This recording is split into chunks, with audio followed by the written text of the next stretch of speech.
हाँ जी, अगला क्वेश्चन है, एक वस्तु 30 मीटर पर सेकंड के वेग से पूर्व की ओर गति कर रही है। ठीक है, पूर्व की ओर गति कर रही है। फिर 10 सेकंड के पश्चात इसका वेग उत्तर की ओर 40 मीटर पर सेकंड होता है। मतलब पहले पूर्व की ओर जा रही थी, फिर 10 सेकंड पश्चात अपनी इसने डायरेक्शन चेंज की और परिमाण भी चेंज किया।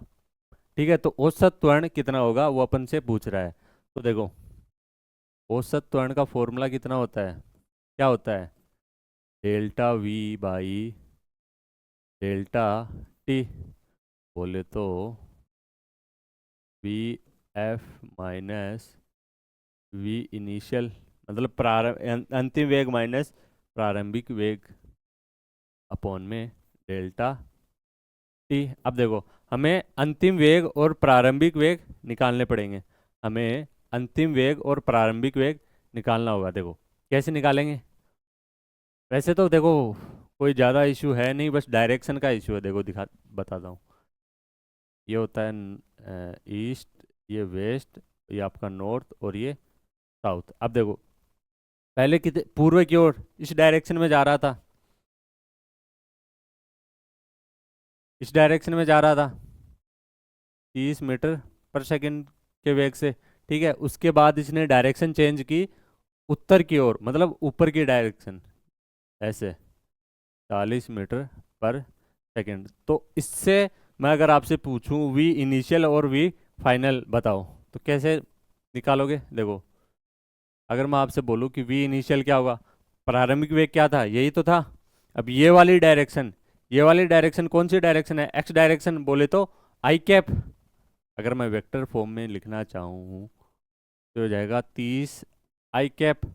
और ऐसे ही वी फाइनल अगर मैं पूछूं आपसे, तो ऐसे ऊपर की डायरेक्शन में कौन सी डायरेक्शन है? वाई डायरेक्शन, बोले तो जे कैप। तो ये यहाँ से आ जाएगा 40 जे कैप।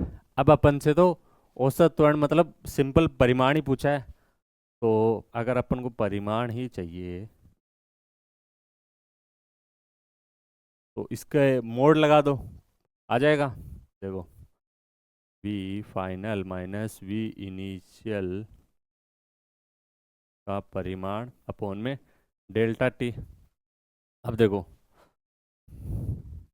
वी फाइनल कितना है? वी फाइनल कितना है? 40, 40 जे कैप माइनस इनिशियल कितना है? 30 आई, सॉरी 30 आई कैप अपॉन में डेल्टा टी। डेल्टा टी कितना है? समय कितना लग रहा था? 10 सेकंड का। तो यहाँ से आ जाएगा 10। अब अगर इस 10 को मैं इन दोनों के डिवाइड में भेज दूँ तो यहाँ से ये आ जाएगा 4 जे कैप माइनस, परिमाण में है ना, 3 आई कैप। ठीक है, अब इसका अगर परिमाण मुझे निकालना है तो कैसे निकालेंगे? सिंपल है, कुछ नहीं, ए एवरेज यहाँ से आ जाएगा। इसका अगर परिमाण निकालेंगे तो रूट में 4 का स्क्वायर प्लस में 3 का स्क्वायर, तो हो जाएगा 16, 16 प्लस 9, 25। तो आ जाएगा रूट 25, बोले तो 5 मीटर पर सेकंड स्क्वायर। तो ऑप्शन 4 इसमें आपका करेक्ट आंसर हो जाएगा।